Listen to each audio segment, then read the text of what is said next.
I can't wait to hear from Michael. I see him already smiling over there. He can't wait to share what he's going to share with you. And he's a wonderful motivation speaker. I know that you all are going to enjoy that. So, Mary Jane, I hope that you have a wonderful Saturday and that it's as amazing as you are. And I'm just going to turn the call back to you and with much thanks and gratitude. Thank you. Thank you for sharing all of that information. It was really great. I just really appreciate it. You know, you can be in this industry and you learn something new every day. And I just enjoy learning so much from you, Eddie. So thank you. So Michael, we always joke about his last name. We do it like the Mickey Mouse song when we spell it out. But he has been a good friend of mine. We've worked together in other companies. He has been an educator and a coach, mathematics, physics, and lots of different athletics.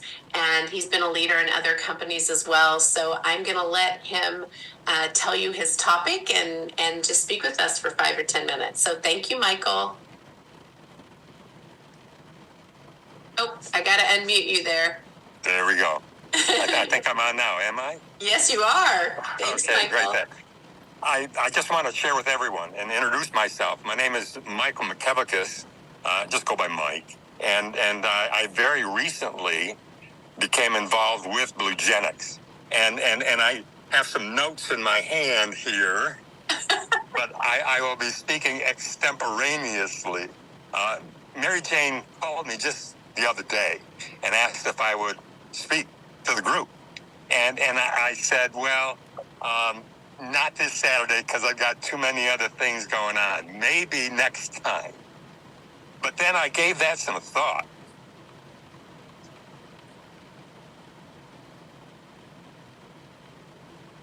And we came up with a topic.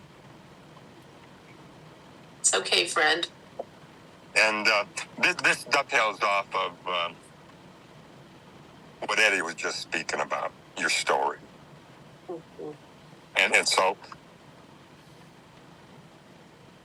I'm just going to go into bits and pieces of that because Mary Jane titled in the email my story to be Take the Time, Make the Time, Do the Important Things.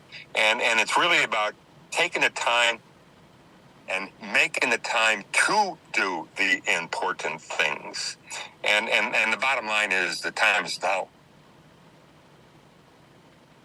I'm sitting in my handyman van right now, and I interrupted what I was doing so that I could participate in this call, so that I can share part of my story and maybe inspire a few others that, as Eddie said, can help you develop your own story.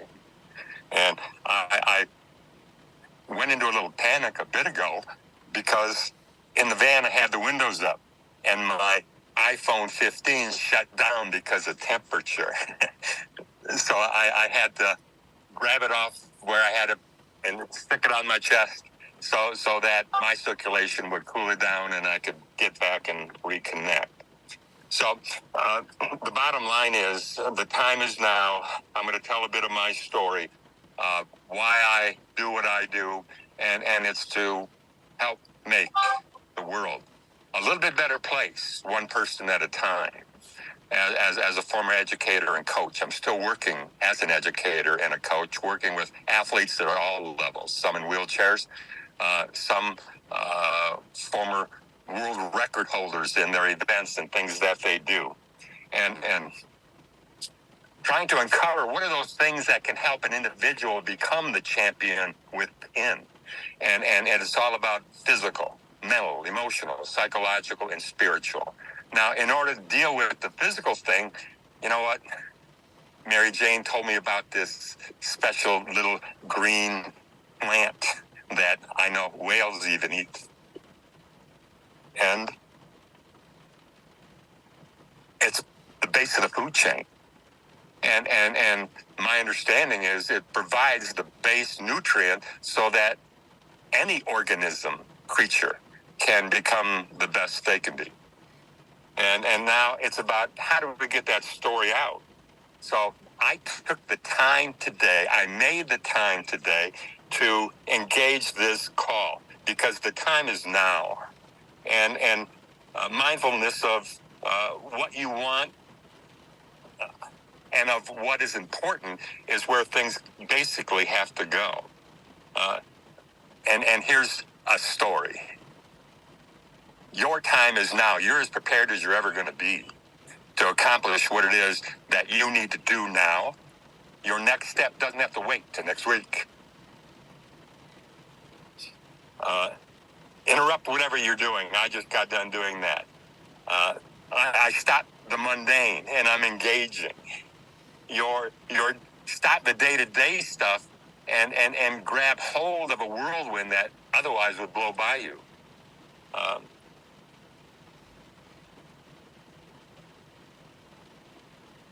What I've done as a result of Mary Jane's prodding is to step out of the mundane, step out of the day-to-day, and step into the most important.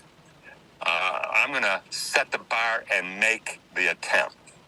And so now I'm going to digress to a quick story. I was teaching and coaching mathematics and track and field at Ypsilanti High School. And one of my athletes had gotten beat in the quarterfinals of the state basketball tournament by Magic Johnson's basketball team that went on to win the state championship.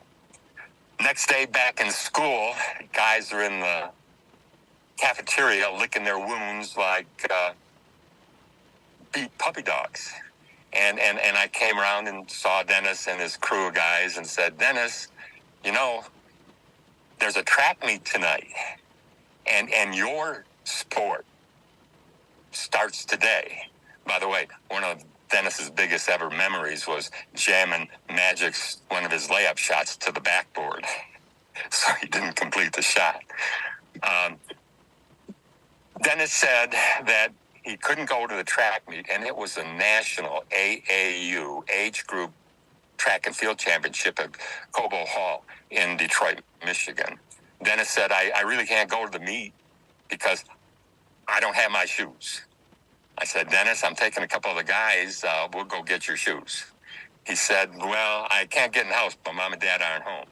I said, Dennis, I'm 27 years old at the time, and I don't have a key to my mom and dad's house. I know that I can get into that house anytime I want, so I know you can. It's part of what we do now in home-based businesses. You don't take a no for an answer when you know there's something important to do. And Dennis got into the car with the other athletes. I drove him to his house. He went into his garage, apparently took the key off the nail on the hook in the garage, opened the door, got his shoes, and then we went and drove 35 minutes to Detroit, Football Hall at the time, so that he would be a competitor in the meet. Dennis was 17 years old at the time, and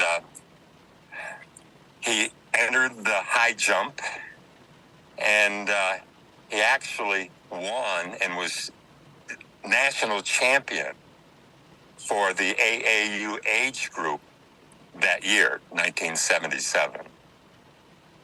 After he won the winning jump, he came over and said, Mr. McKevikus, Coach McKevikus, what do I do? I said, what do you mean, what do you do? You raise the bar. So he raised the bar and continued to jump. And he ended up jumping 7 feet 2 inches and set a national age group record.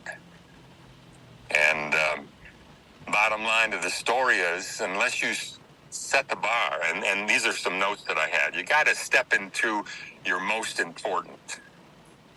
And you've got to set the bar. Decide what that important thing is for you to do to accomplish.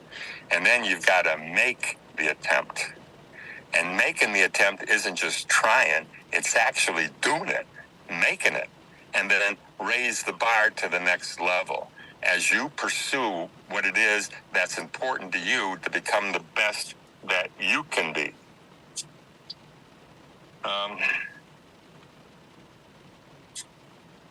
One of the things I share with athletes and others is just a little quick summary.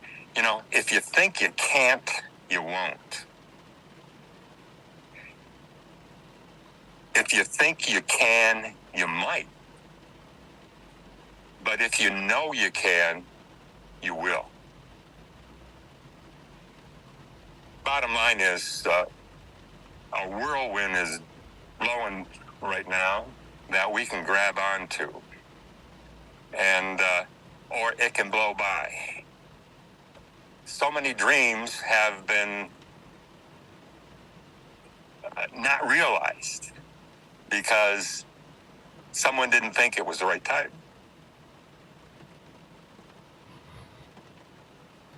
Or the right vehicle. And based on everything I know and understand, with regard to the fundamental resource of building the human body to what it can be, has been discovered and proofed and confirmed by over 200,000 Canadians over the last 10 years. Don't have to make up a story, just have to rely on history and know that other people have improved themselves, have engaged the resources that are God-given, and have employed them to become better than what they were yesterday so that their tomorrow can be even better yet. So on that, I challenge each and every one of you on this call to quit sitting around. I'm in right now the driver's seat of my handyman van because I can fix things.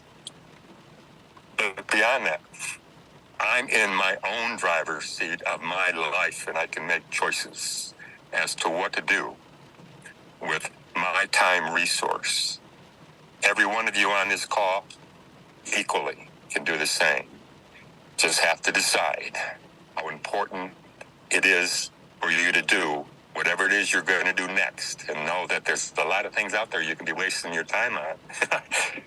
Like sitting around the lunchroom licking your wounds.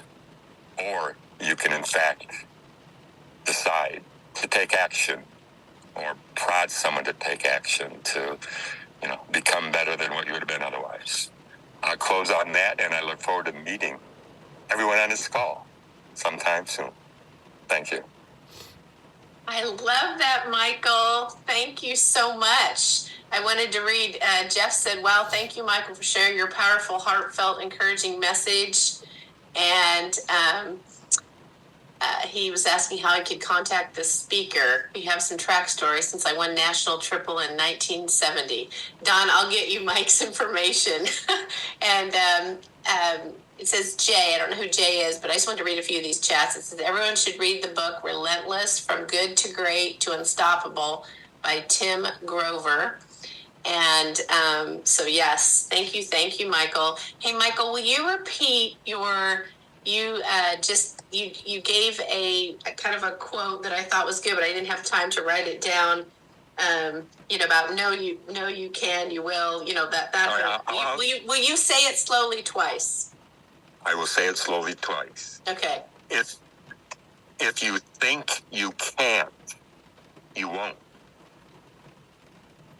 If you think you can, you will. No. I'm referring to my notes here. You might. Thank you. And if you know you can, you will. So I'll say that all over again. If you think you can't, you won't. If you think you can, you might. If you know you can, you will. And you will. Okay. I just wanted to type that in. If you think you can't, you won't. If you think you can, like the little train that thought it could, yes. I think I can. But it might not have made it to the top of the hill because it only thought it could until it did. And then it know it could. And that's the story. Yes. It's all frame of mind, frame of reference, and a non-self-defeating perspective. Yes. Well, thank you.